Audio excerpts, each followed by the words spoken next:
Good morning students. Today we will start with our new chapter decimals. ठीक है, third chapter है आपकी book में.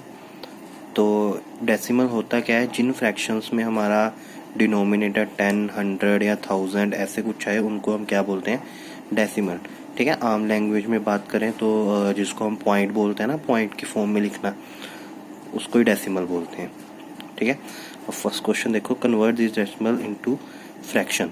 तो हमने डेसिमल हमें गिवन है, हमने इसको फ्रैक्शन में चेंज करना है. तो देखो बेटा, डेसिमल मतलब पॉइंट के बाद जितने भी हमारे नंबर आ रहे हैं उतने से हम उसको डिवाइड कर देते हैं. जैसे यहाँ पॉइंट के बाद 1 वर्ड आ रहा है 8, तो 8 के बाद हम इसको किससे डिवाइड कर देंगे, 10 से, मतलब 10 से. अब पॉइंट के बाद 2 वर्ड आ रहे हैं तो इसको किससे हम डिवाइड कर देंगे, 100 से. अब यहाँ पे 4 आ रहे हैं तो कितने डिवाइड करेंगे, 10,000 से. जितने भी पॉइंट के बाद नंबर होंगे उतनी ज़ीरो वाले से हम उसको डिवाइड कर देंगे. ठीक है, अब ऐसे 8/10 आ गया तो ये 2 के टेबल से फिर डिवाइड हो गया तो 4/5 आ गया. 225/100 आ गया तो ये पहले 5 से डिवाइड हो गया, फिर दोबारा 5 से डिवाइड हो गया तो 9/10 से आ गया. तो नेक्स्ट 375 डिवाइडेड बाई 10,000 है, तो ये 5 से डिवाइड किया पहले, 75 और 2000 आ गया, फिर 25 से भी डिवाइड हो गया तो ये 3/80 आ गया.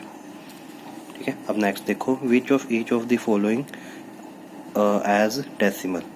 अब हमने इसको डेसिमल की फॉर्म में लिखना है. तो यहाँ पे देखो, सबसे पहले तो 29/10 है, तो अगर 10 है तो एक ज़ीरो है मतलब 10 में, तो क्या होगा, हम एक वर्ड के बाद, एक नंबर के बाद पॉइंट लगा देंगे. जैसे ये 10 है तो 9 के बाद पॉइंट आ जाएगा 2.9. अब यहाँ पे मिक्स्ड फ्रैक्शन है, पहले हमको सिंपली लिख लिया और सिंपली लिखने के बाद इसको डिवाइड करके हमने डेसिमल की फॉर्म में लिख दिया. ठीक है, नेक्स्ट है 1018 प्लस 3/10 प्लस 4/1000.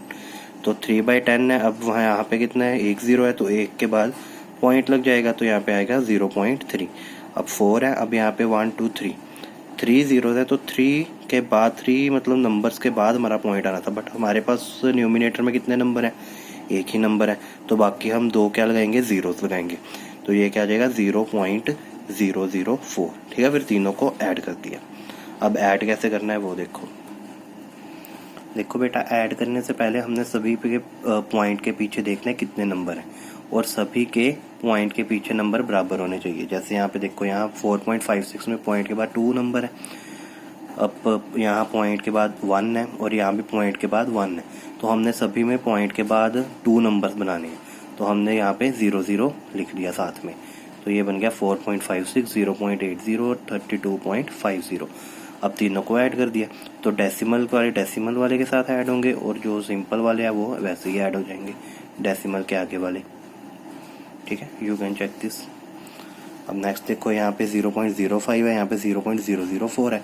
यहाँ पॉइंट के बाद 2 डिजिट है, यहाँ पॉइंट के बाद 3 डिजिट है, तो हमने यहाँ पे एक 0 को ऐड करना पड़ेगा, ताकि इसके भी पॉइंट के बाद 3 डिजिट होंगे, इसके भी पॉइंट के बाद 3 डिजिट होंगे. तो यहाँ पे इनको सिंपली ऐड कर दिया, पॉइंट वाले के साथ पॉइंट वाले ऐड कर दिए और उनके साथ.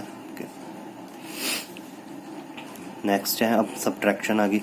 सब्ट्रैक्शन में भी सेम थिंग ही है. अब पॉइंट के बाद यहाँ 3 डिजिट आ रहे हैं, यहाँ पॉइंट के बाद एक ही डिजिट आ रहा है, तो हमें 2 ज़ीरोज़ और ऐड करनी पड़ेगी. यहाँ पे 2 ज़ीरो साथ में और लगा दी, तो उसके बाद उसको सिंपली सब्ट्रैक्ट कर दिया. पॉइंट वाले में से पॉइंट वाले सब्ट्रैक्ट कर दिए और पॉइंट से आगे वाले में पॉइंट से आगे वाले सब्ट्रैक्ट कर दिए. ठीक है, सिमिलरली इन दिस केस, यहाँ पॉइंट के बाद 1 है वो डिजिट, यहाँ पॉइंट के बाद 2 है, तो यहाँ हमें 0 ऐड करना पड़ेगा. ये 80 बन गया, तो उसके बाद उसको सब्ट्रैक्ट कर दिया. नेक्स्ट देखो, अब यहाँ पे हमारा सिंप्लीफाई करना है हमने. ठीक है, यहाँ पे प्लस भी आ रहा है और माइनस भी आ रहा है, दोनों आ रहे हैं. तो हमने फर्स्ट स्टेप क्या करना है, प्लस प्लस वाले साथ कर लेने हैं और माइनस माइनस वाले एक साथ कर लेने हैं. ठीक है, तो अब यहाँ पे देखो, डिजिट पॉइंट के बाद 5 है, पॉइंट के बाद 2 है, पॉइंट के बाद 4 5 है, पॉइंट के बाद 4 6 है. यहाँ 2 डिजिट है इन दोनों में, यहाँ एक एक डिजिट है, तो हमें यहाँ पे पहले क्या करना पड़ेगा, 0 ऐड करके 2 डिजिट यहाँ बनाने पड़ेंगे पॉइंट के बाद. ठीक है, ये काम हो गया. अब उसके बाद देखो, यहाँ पे 68.50 और 26.20, ये दोनों प्लस के, इनको हमने ऐड कर दिया. अब यहाँ पे देखो 21/0.45 माइनस 13.46, ये दोनों माइनस है और माइनस माइनस क्या होता है आपस में, प्लस होता है, तो इनको भी हमने ऐड कर दिया, ठीक है। तो यहाँ पे भी प्लस कर दिया। तो अब जब दोनों को प्लस कर दिया, साइन कौन सा आता है, साथ में माइनस का ही आता है, तो ये 9470 -34.91, ठीक है। अब ये सब्ट्रैक्शन हो रही है तो इनको सब्ट्रैक्ट कर दिया, तो ये हमारा आंसर आ गया। अब नेक्स्ट है arrange in the ascending order. हमने क्या करना है, असेंडिंग ऑर्डर में इनको अरेंज करना है। तो सबसे पहले वही काम करना है कि यहाँ पॉइंट के बाद 2 आ रहे हैं, यहाँ पॉइंट के बाद 2 आ रहे हैं, यहाँ भी 2 आ रहे हैं, यहाँ 1 आ रहा है, तो हमने यहाँ पे 0 ऐड कर दिया, तो ये 3.50। अब देखो 0.52 सबसे छोटा है, सबसे पहले आ गया, उसके बाद 2.05 उससे बड़ा है वो आ गया, फिर 3.50 आ गया, और फिर लास्ट में 36.28 आ गया। Hope you understand this. Thank you.